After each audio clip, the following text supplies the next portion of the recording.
আজ শ্রাবণ মাসের প্রথম সোমবার, আর এই সোমবারে আমরা যাচ্ছি মহাদেবের পুজো দিতে। আমি কিন্তু আমার মাসি বাড়িতে আসছি, মাসি বাড়ির থেকেই আসছি মহাদেবের পুজো দিতে যাচ্ছি। তো আমার সঙ্গে আছে অপু। অপু হচ্ছে আমার মাসিতো বোন। দুজনেই সকাল সকাল স্নান করে বেরিয়ে পড়েছি মহাদেবের মন্দিরে। তো দেখতেই পাচ্ছ আমরা এসেই গেছি এখানে। আর এই যে প্রথমেই দেখতে পাচ্ছ সাদা কালারের যে মন্দিরটা, এটা মহাদেবের মন্দির। আর প্রথমেই যে মন্দিরটা দেখতে পেলে ওটা হচ্ছে মা কালীর মন্দির। তো এখানে আমরা প্রথমেই শিবলিঙ্গতে পুজো দিয়েছি। তো দেখতে পাচ্ছ এখানে পুজো দেওয়া আমাদের কমপ্লিট। মহাদেবের পুজো দেওয়া শেষ, এখন যাচ্ছি আমরা মা কালীর পুজো করতে।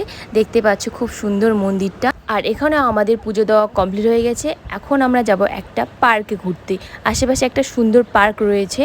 তো বুনু আর আমি আসছি। দেখো এখানে আমরা কয়েকটা ছবি উঠবো, তারপর তোমাদের সঙ্গে দেখা হচ্ছে। আমাদের সব কিছুই কমপ্লিট হয়েছে, এখন আমরা চলছি বাড়িতে। তো চলো টাটা, দেখা হচ্ছে নেক্সট ব্লগে। টাটা।